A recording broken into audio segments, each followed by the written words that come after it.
The Honourable Paul Goldsmith. Mr Speaker, I'm very happy to answer the previous member's question about what it is the government is doing to build a platform which people can build on it. And the simple answer is the most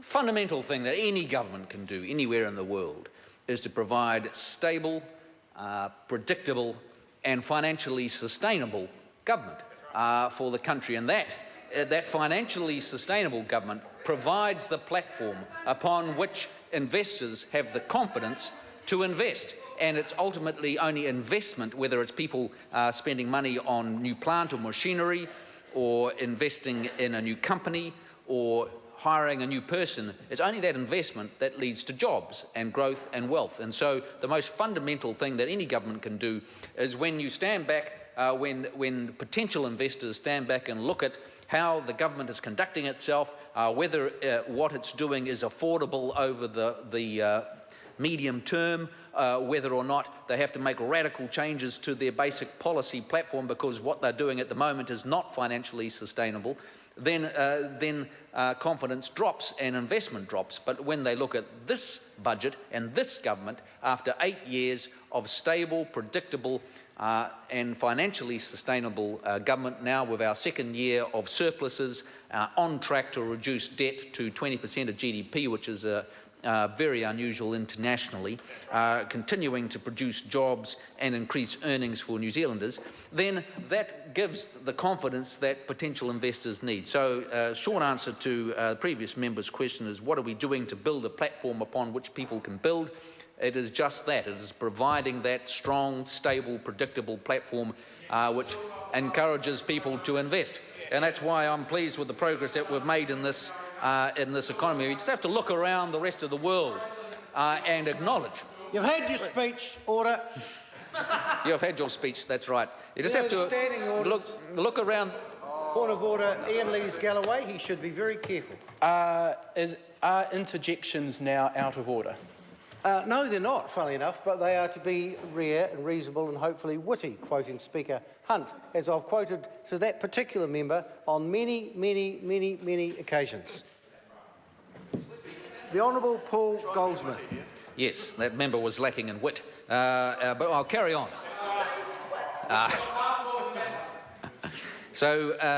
Look, one of the Parliament is very effective at passing laws, and some legislation enables government to spend money, and that's what we try and do wisely and what this budget is all about in terms of enabling this government to invest in quality healthcare, quality education, proper justice and all the things that good government requires.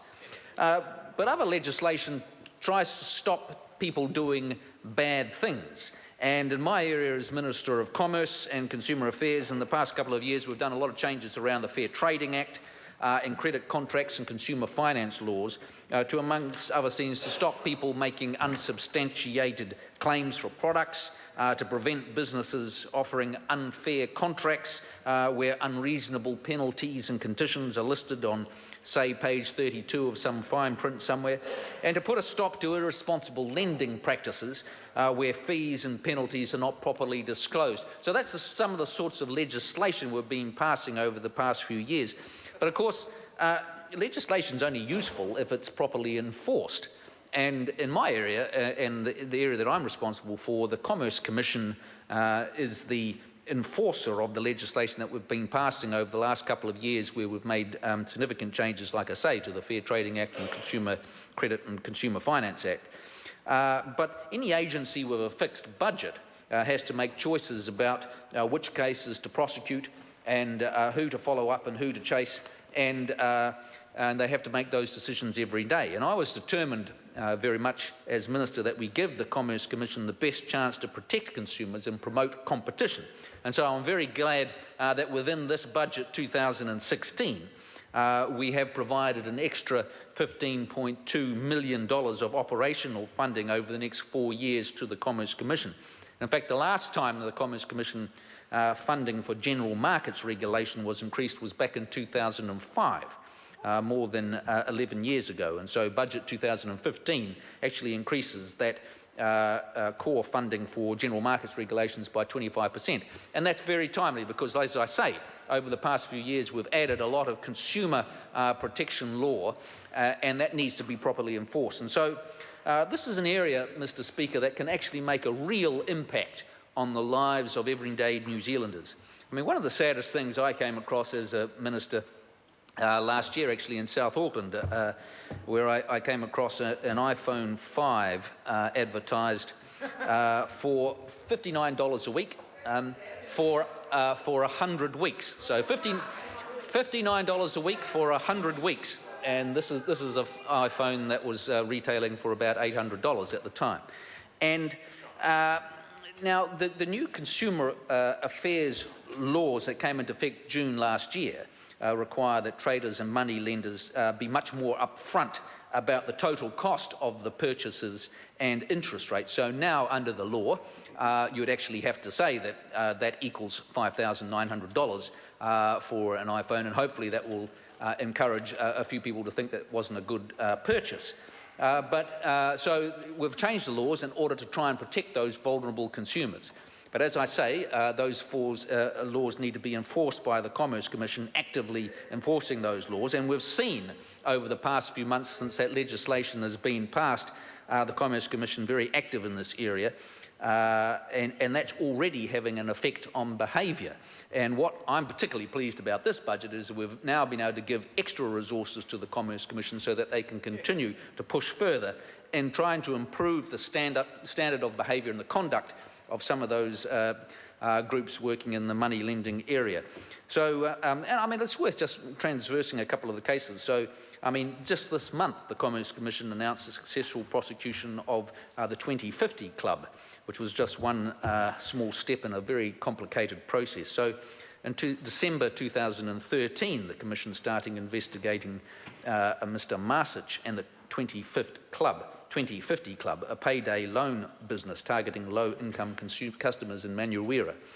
And, you know, just to give you an idea, there was a history of using offensive weapons, including a meat cleaver, to threaten customers and enforce compliance with loan terms, which included a 7-day repayment window. The Commission consequently filed charges under both the Fair Trading Act and the Credit Contracts and Consumer Finance Act. And charges included failing to disclose loan information to borrowers, charging unreasonable default and establishment fees, falsely claiming to be a registered financial service provider and a member of a dispute resolution scheme, failing to supply information required by the Commission. And this month, the 2050 Club and Mr. Marsic were found guilty of 16 charges, most notably around unreasonable fees. And members, 50% of the original loan amount per week was his standard fee. 50% of the original loan per week was his standard fee, and he'll be sentenced in the coming months. And so protecting vulnerable consumers against unfair lending practices like these is one of the central drivers of the legislation that we passed, and I'm very pleased that this budget gives extra resources to the Commerce Commission to get out there and hold those people to account and to root out some of those worst practices. I suppose the broader point I'd make is while you can pass laws and you can have those laws properly enforced, the broader picture is about trying to improve the basic money skills or financial capability of New Zealanders as a whole, and particularly those vulnerable communities. And that's why this government puts such resources into budgeting courses through MSD, but also the work of the Commission on Financial Capability, which coordinates the national strategy for financial capability, which is all about making sure that the various arms of government who are all working in this area, and many areas in the private sector who are working in this area, are all pulling in the same direction, so that over time we have better resources available in schools, better equipped teachers in order to teach this area to school children up and down the country. And so that combination of passing laws, having them properly enforced, and over time building financial capability, I think is a very effective way of dealing with what can make a real difference to the lives of many families up and down this country. And on that basis, is one small part of a broader budget which is providing that confidence and certainty for New Zealanders to invest and get ahead. And I commend this bill and this budget to the House. Thank you.